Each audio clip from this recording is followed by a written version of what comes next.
কি দিতে থাকে বলেন সুবহানাল্লাহ। ও ভাইজানেরা,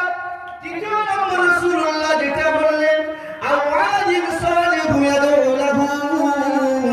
রাসূলুল্লাহ বললেন নেক সন্তান তৈরি করতে হবে, যে নেক সন্তান তৈরি করার বিনিময়ে আল্লাহ রাব্বুল আলামিন ওই বান্দার ইন্তেকালের পরে সন্তান যখন বাপ মায়ের কবরের কাছে দাঁড়িয়ে দাঁড়িয়ে আল্লাহর দরবারে দুখানা হাত তুলে মোনাজাত করে, ওগো রব্বির হামহুমা কামা রাব্বায়ানি সগীরা। আল্লাহ রাসূল বলেন যখন বান্দা নিজের মায়ের জন্য নিজের বাপের জন্য কালামুল্লাহ শরীফ তিলাওয়াত করে, সূরা ফাতিহা শরীফ, ইখলাস শরীফ, দরুদ শরীফ পড়ে নিজের মায়ের জন্য দোয়া চায়, নিজের বাপের জন্য